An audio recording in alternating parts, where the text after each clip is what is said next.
जैन परिवार का अनमोल हीरा भंवरलाल जी जैन, इस नाम को कौन नहीं जानता है, जिन्होंने अपनी मेहनत और लगन से एक इतिहास रचा है। जैन इरिगेशन का नाम आसमान की बुलंदियों तक पहुंचाया है और उन्हीं के पद चिन्हों पर चल रहे हैं उनके बेटे श्री अतुल जी जैन। आप जैन ग्रुप ऑफ इंडस्ट्रीज़ के जॉइंट मैनेजिंग डायरेक्टर हैं। ड्रिप इरिगेशन में जैन इरिगेशन का नाम सबसे ऊंचा है। इनके इरिगेशन की टेक्नोलॉजी से ही कपास उत्पादन में तरक्की हुई है। खानदेश जिन प्रेस एसोसिएशन के लिए संपूर्ण जैन कुटुंब ने हर दम सहयोग दिया है। So ladies and gentleman, please with a huge round of applause welcome Shri Atul ji Jain, जो हम सब के सामने अपने मनोगत रखेंगे।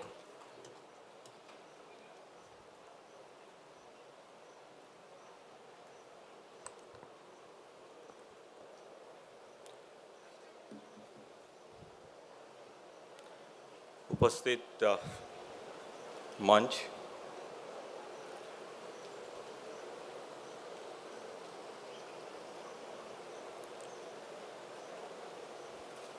उषा पॉल मैडम, गनात्रा जी, खानदेश जैन प्रेस एसोसिएशन के सभी पदाधिकारी,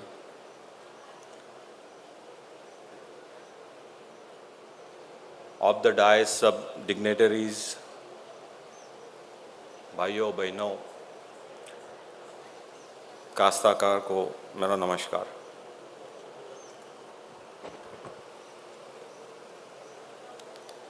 जैसे कि बहुत बार ऐसा होता है कि जब आखिरी में आप खड़े होते हो बोलने के लिए तो पता नहीं चलता क्या बोलना है, क्योंकि पहले वालों ने तो सब बोल दिया है।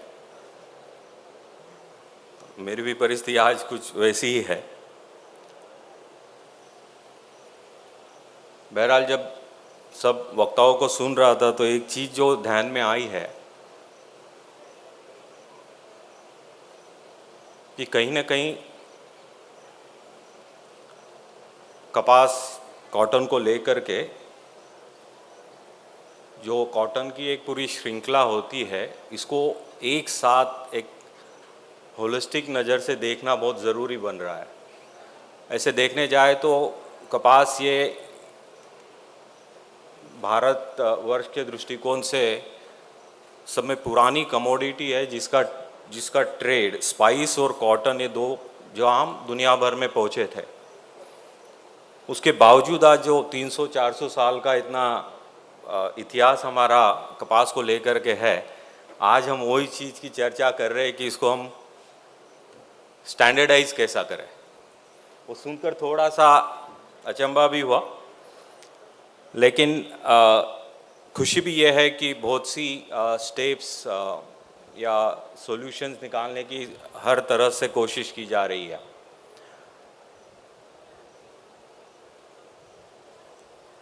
पहले वक्ताओं ने फाइनेंशियल बेनिफिट की बातें हुई है,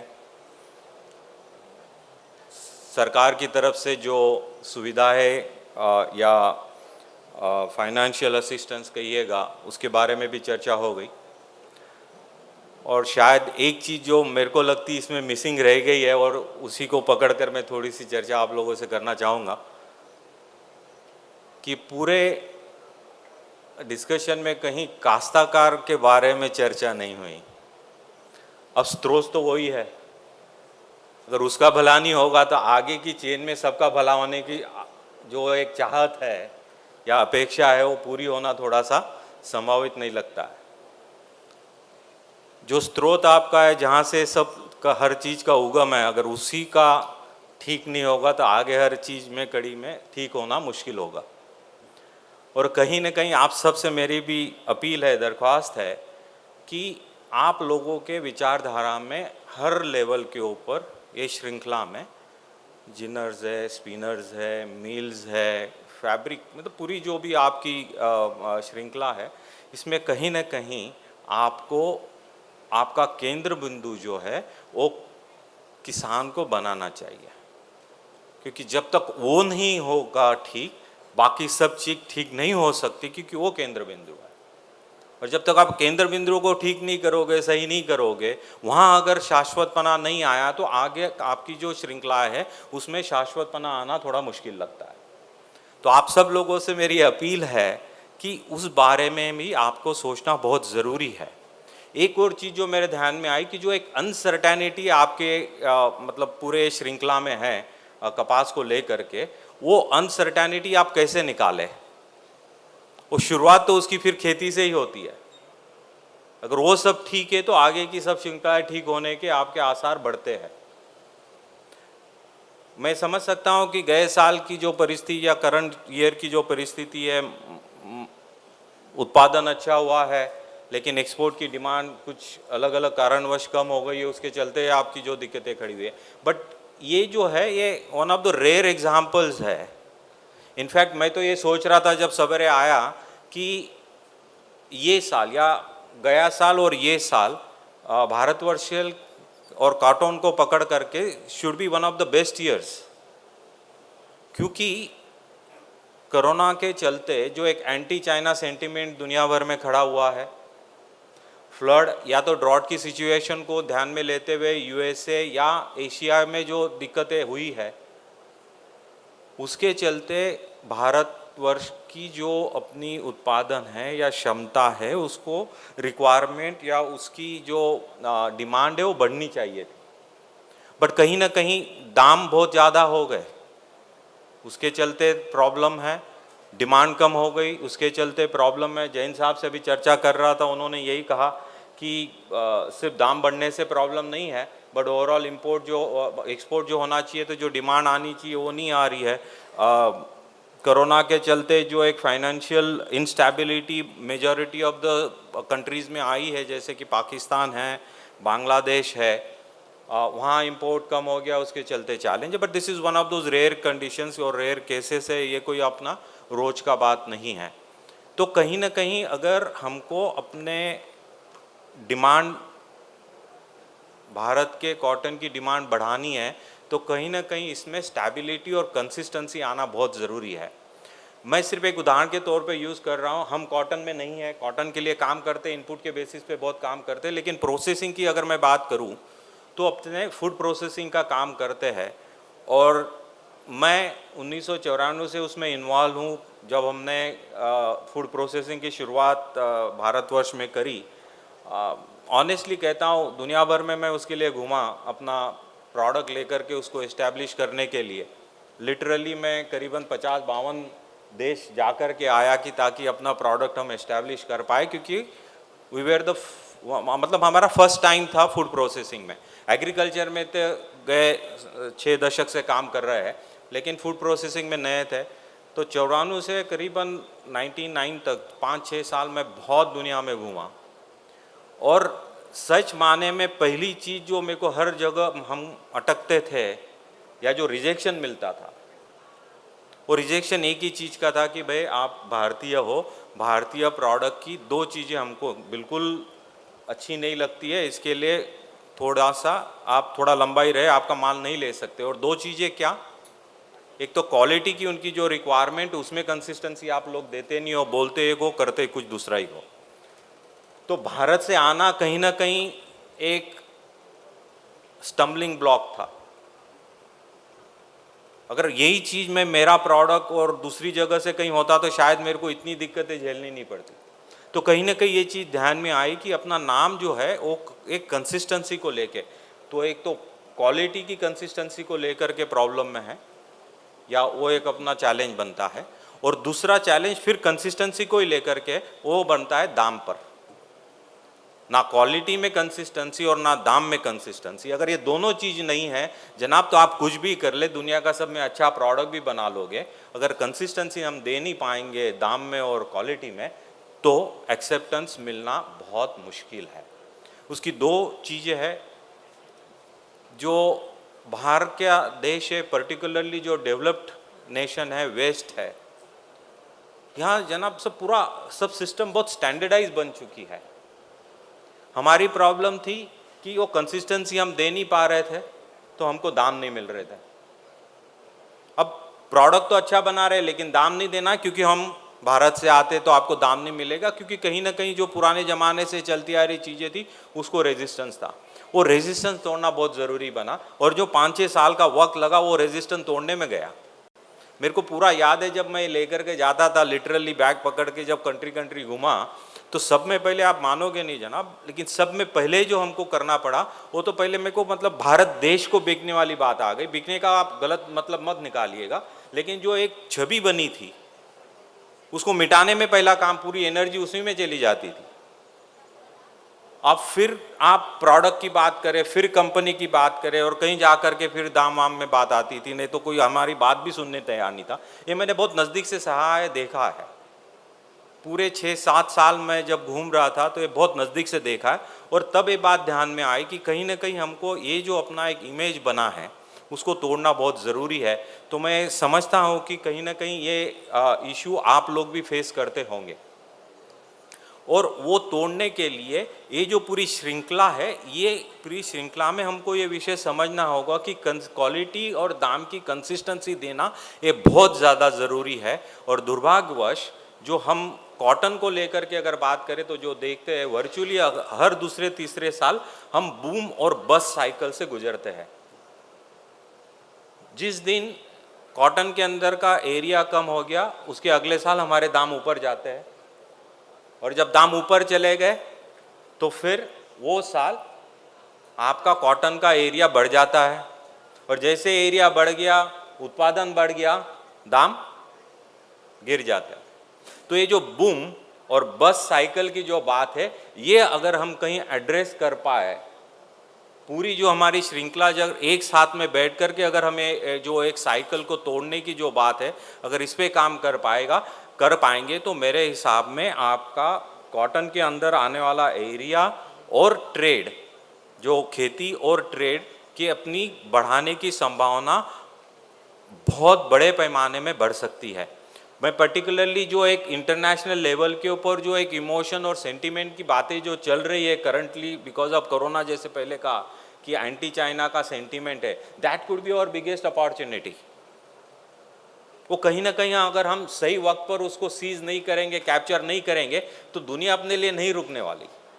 वो तो कहीं और जा करके किसी और से, तो उनको तो काम करना है, वो करके वो अपना काम आगे चला लेंगे। लेकिन ये ट्रेड हमारा है, खेती हम समझते हैं, कॉटन को हम बहुत अच्छी तरह से समझते हैं, जिनिंग समझते हैं, स्पिनिंग समझते हैं, हर चीज़ हम समझते हैं। कहीं ना कहीं सिर्फ कंसिस्टेंसी वाली बात अगर हम हमारे डीएनए का पार्ट कर लें, जिसके लिए हमको सोचने की गरज नहीं पड़े, और all honesty, I mean with due respect, there is no disrespect intended, but वहाँ हमको कॉन्ट्रैक्ट करने की भी नौबत नहीं आनी चाहिए, क्योंकि वो हमारा डीएनए का पार्ट है। अगर हर कड़ी में अगर हम सही काम करें तो कॉन्ट्रैक्ट की कोई जगह नहीं है, क्योंकि जनाब देखिए, कॉन्ट्रैक्ट आप कितना भी कर ले, अगर हमारी कड़ियों में कहीं अगर विश्वास की कमतरता रहेगी तो कॉन्ट्रैक्ट भी कुछ काम का नहीं रहेगा। तो हर श्रृंखला में, हर लेवल के ऊपर अगर विश्वास की संपादन नहीं हम कर पाएंगे तो कोई भी कॉन्ट्रैक्ट का ज़्यादा वक्त नहीं चल सकता, उसकी भी सस्टेनेबिलिटी, उसका अपना शाश्वतपना कम हो जाएगा।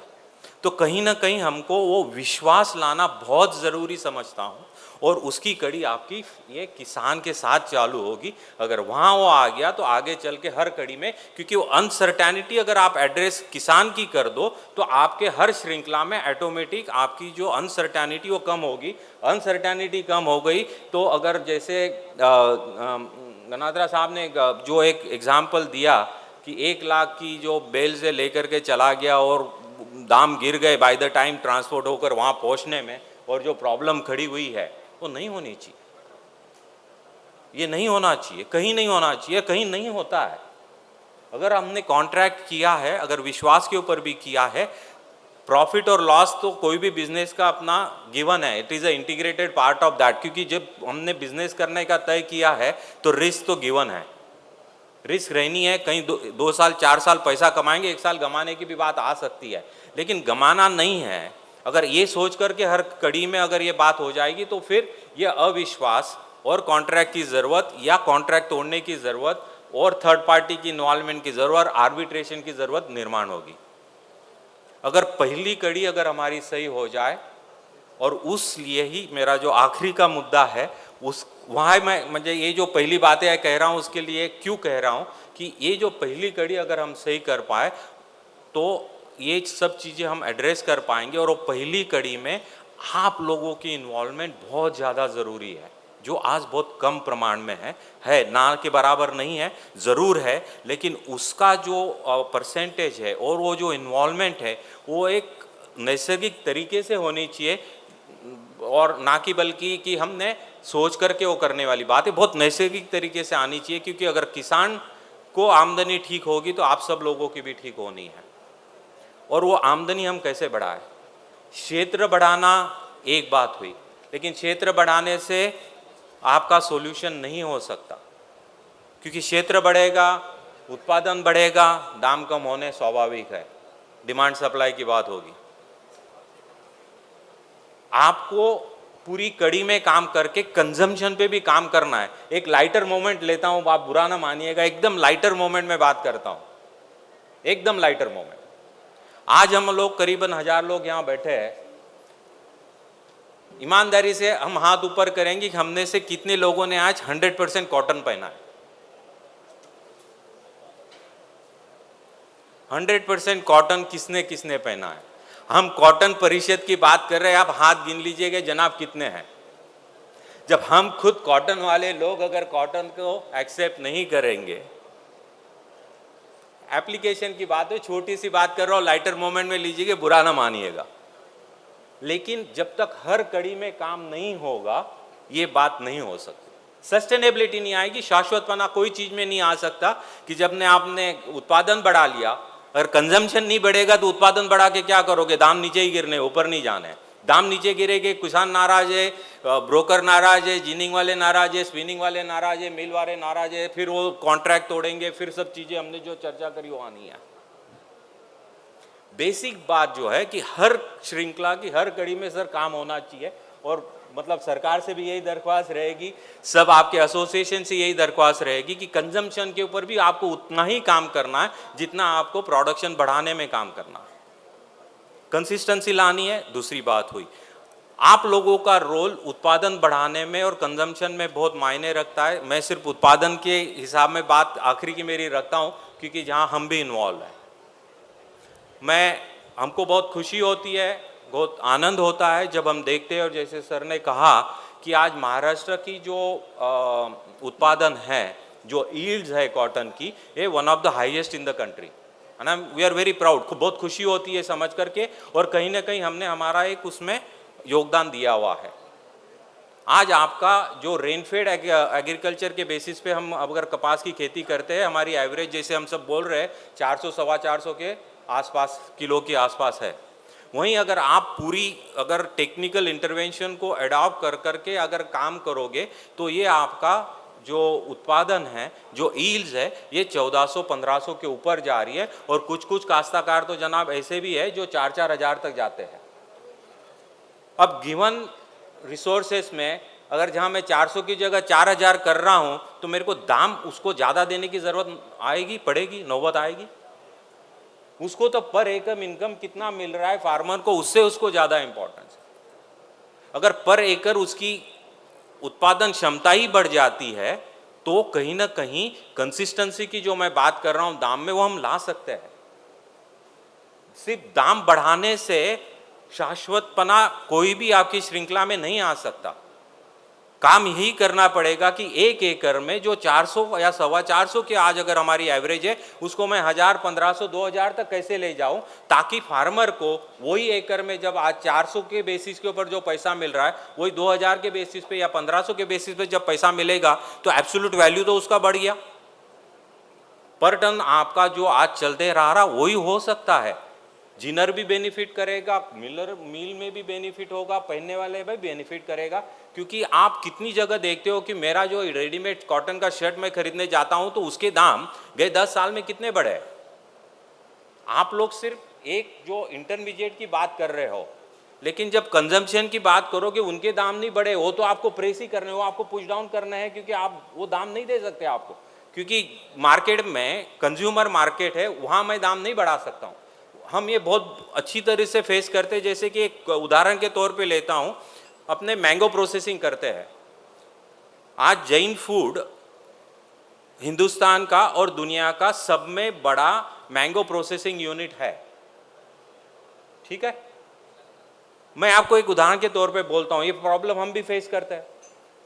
जब आप 15 साल पहले ले लीजिए कि जनाब तोतापुरी मैंगो जो होता है, पर्टिकुलरली साउथ में ज़्यादा होता है, तोतापुरी मैंगो 2.5 रुपया किलो में मिलता था। कितना? 2.5 रुपया किलो। और लास्ट 15 ईयर्स आपका बेवरेज का कंजम्पशन बहुत बढ़ गया। मतलब आप मैंगो जूस की बात करो, उसका कंजम्पशन आपका बहुत बड़ा है, जैसे कि माजा है या बहुत से जो आप मैंगो ड्रिंक लेते हो, फ्रूटी है, फलाना, इसके चलते कंजम्पशन बहुत बड़ा है। ठीक है, लेकिन उसके हिसाब में जो मैंगो का प्रोडक्शन बढ़ना चाहिए वो नहीं बढ़ा। तो क्या हो गया, आप मानोगे नहीं, गए साल करंट सीजन में हमने तोतापुरी के क्या दाम दिए पता है आपको? क्या हो सकता है? जो 15 साल पहले 2.5 रुपया में मिलता था, ये सीजन में हमने 75 रुपया किलो माल। अब 2.5 रुपया कहाँ है, 75 रुपया कहाँ है? और मेरे को एक बात आप बताइएगा, आप सब लोग पीते भी होंगे कि जे गए 10-15 साल में आपने माजा देखा है? माजा की जो प्राइस है वो गए 13 साल में जनाब 10 रुपये की 10 रुपये रही है, चेंज नहीं हुई है। अगर मेरा फाइनल कंजम्पशन का प्राइस चेंज नहीं हो रहा तो ये 2.5 रुपया से 75 रुपया जो चला गया वो सस्टेन कैसे होगा? तो जब तक आप कंजम्पशन वालों को भी साथ में नहीं लोगे, इंटरमीडिएट साथ में नहीं आओगे, प्रोड्यूसर साथ में नहीं आएगा कॉटन का रॉ मटेरियल का, तब तक ये कंसिस्टेंसी आना मुश्किल है। इसके लिए सिर्फ एक जो प्रोग्राम हम कर रहे हैं उसके लिए आखिरी का जो, और जहां आप लोग भी उसमें इन्वॉल्व हो सकते वो ये कि हमने कहा कि भाई फाइनल कंजम्पशन वाला जो है तो कंज्यूमर हो गया, लेकिन कंज्यूमर को माल देने वाला जो फाइनल प्रोड्यूसर है वो इंटरमीडिएट, हम तो इंटरमीडिएट हुए, और प्रोड्यूसर जो फार्मर है। तो मैंगो प्रोड्यूस करने वाला, उसके बीच में के जो ब्रोकर्स होंगे, जो माल आता है, ट्रांसपोर्ट होता है, हमारे पास आता है, हम प्रोसेस करते हैं, हम स्टोर करते हैं, वो जाकर के कंपनीज लाइक कोको कोला के पास जाएगा या दूसरे प्रोड्यूसर के पास जाएगा, वो माल जाएगा, वो उसको फर्दर प्रोसेस करके उसको जूस में कन्वर्ट करके आप तक पहुंचाते हैं। ये जो पूरी श्रृंखला है, हमने ये तय किया कि हम सब एक साथ आएंगे, और एक साथ आकर के क्या किया, तो सब में पहली बात जो करी है, 2 चीज हमने करी कि एक तो जो क्षेत्र है वो बढ़ना चाहिए, क्योंकि जब तक क्षेत्र नहीं बढ़ेगा, अगली चीजें कंजम्पशन बढ़ते जाएगा तो दाम ऊपर ही जाने, कम नहीं होने। लेकिन जब ये बात हो जाएगी क्षेत्र बढ़ गया तो किसान जो है उसको दाम नहीं मिलेगा, तो उसने क्यों करना?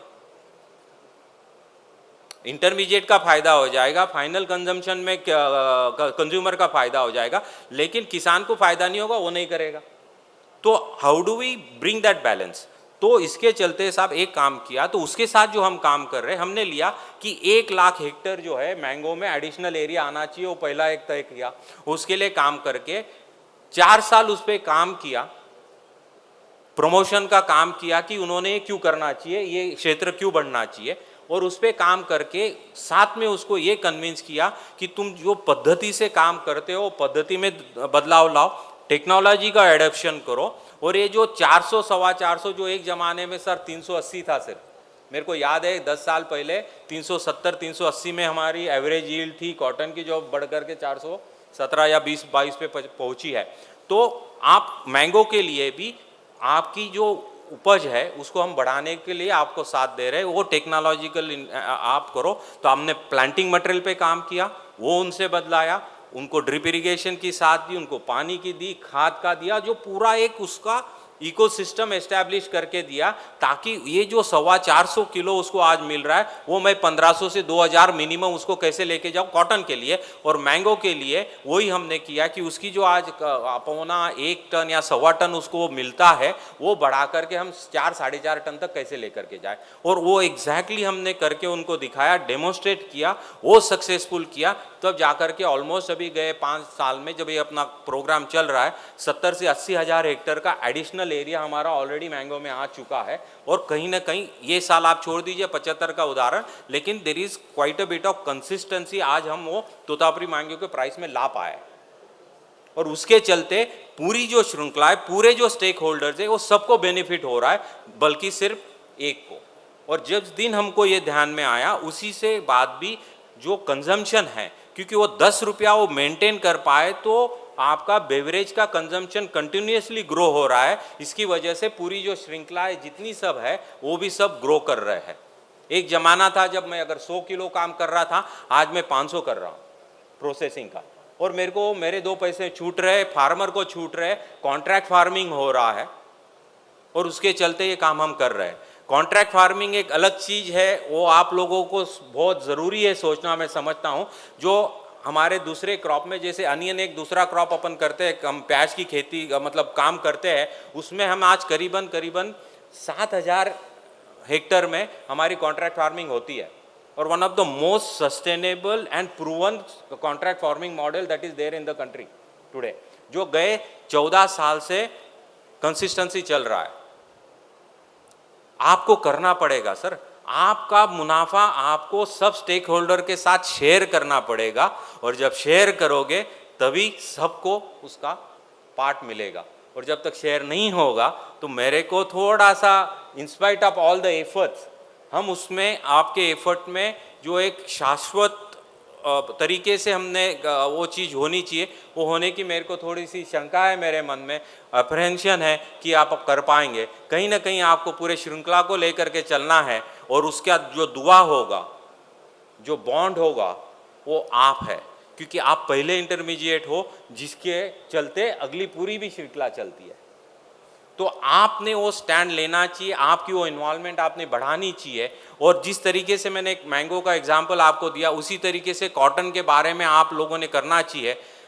जैन इरिगेशन के तहत मैं आपसे ये वादा करता हूँ, कमिटमेंट देता हूँ कि जब भी आप ऐसा कोई काम करना चाहेंगे, जब कि आपको ईल्ड बढ़ाने के लिए कॉटन में काम करना है, हम ऑलरेडी कर रहे हैं। आपके साथ जुड़ने की हमारी पूरी इच्छा है, ख्वाहिश है, लेकिन जब तक हम सर्व समावेशक विचार नहीं करेंगे तब तक ये शाश्वत होना जनाब मुश्किल है। तो आप सब लोगों से मैं अपील करूंगा कि आप जब कॉटन की बात कर रहे हैं तो पूरी श्रृंखला की करिए, उसमें आप शाश्वत तरीके से उस पर सोचिएगा कि सब स्टेक होल्डर का बेनिफिट हो, तो ये शाश्वत आएगा, शाश्वतनेस जो है उसकी बढ़ेगी। और उसके बढ़ते जो अनसर्टेनिटी है आपके ट्रेड की, और ये जो रिस्क फैक्टर है जो बहुत बड़े पैमाने में हमारे सर के ऊपर मंडराता है, उसको हम एड्रेस कर पाएंगे। उसके चलते मेरे 2 शब्द खलास करता हूँ। आप लोग यहाँ पधारे, जैन हिल में मैं आपका स्वागत भी करता हूँ, आप लोगों का धन्यवाद भी करता हूँ, और खानदेश एसोसिएशन को, कॉटन एसोसिएशन को भी बहुत बहुत धन्यवाद देता हूँ। पर्टिकुलरली जैन साहब को देख करके तो मेरी खुद की एनर्जी बढ़ती है, because his energy levels are extremely high. The amount of follow up that he has, उसकी मतलब आप विचार नहीं कर सकते, इतना फॉलोअप उनका होता है, इतनी पैशन और कमिटमेंट के साथ वो जो एक खानदेश को और एक एसोसिएशन को और कपास ये विषय को लेकर के जो काम कर रहे हैं, तो पर्सनली उनका बहुत बहुत धन्यवाद करना चाहूँगा। आप सबको भी पुनः वापस आपका धन्यवाद करता हूँ, मेरे को ये जो अपॉर्चुनिटी दी इसके लिए भी आपको धन्यवाद देता हूँ। नमस्कार।